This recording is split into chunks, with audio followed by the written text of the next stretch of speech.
Tiem visiem, kuri skatās šo video, es pastāstīšu, kā spēlēt šahu.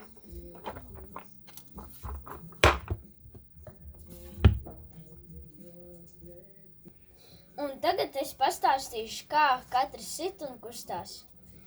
Sākšu no karaļa. Karalis stāv uz sēm, un melnais karalis otrs arī stāv uz sēm. Un viņš iet un sit vai nu šādi, vai šādi, vai šādi, vai šādi, vai šādi, vai šādi. Un te. Tālāk es pastāstīšu par dāmu. Dāma stāv uz daburta, un melnā dāma arī otrā pusē stāv uz daburta. Viņa sit un iet vai nu šādi, vai šādi, vai šādi, vai šādi, vai šādi, vai šādi, vai šādi, vai šādi. Un stāv uz daburta, kā es arī teicu. Tālāk es pastāstīšu par zirgu.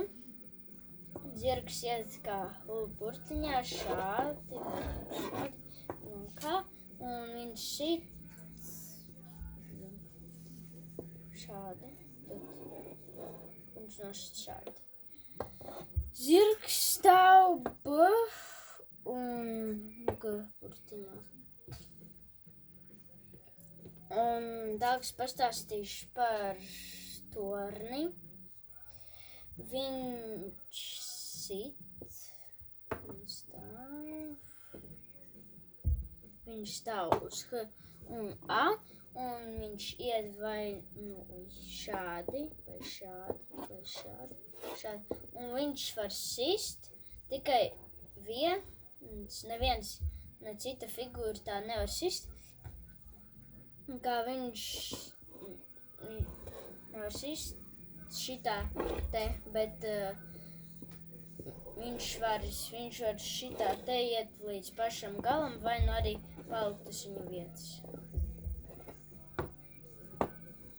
Un tālāk es pastāstīšu par lāju. Viņš iet diagonālē, stāv te. Un viņš stāv te. Un tālāk 8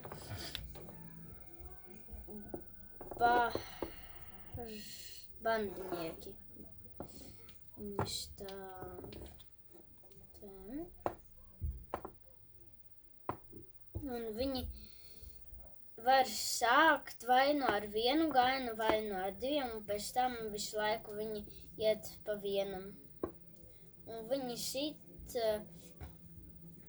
tikai tad, viņi var sist tā, kad ir viņam labā vai kreisā pusē priekšā uz aizmuguri. Nevar sist, tikai viņi nevar sist, bet citi var. Bet ja ir te, tad viņš nevar nosist. Un vēl ir, es neizstāstīju, ka zirgi var lekt pāri savējiem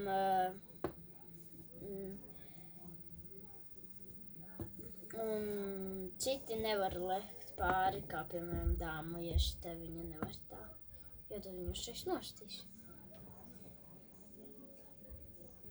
Un tagad es spēlēšu ar operatoru. Tā!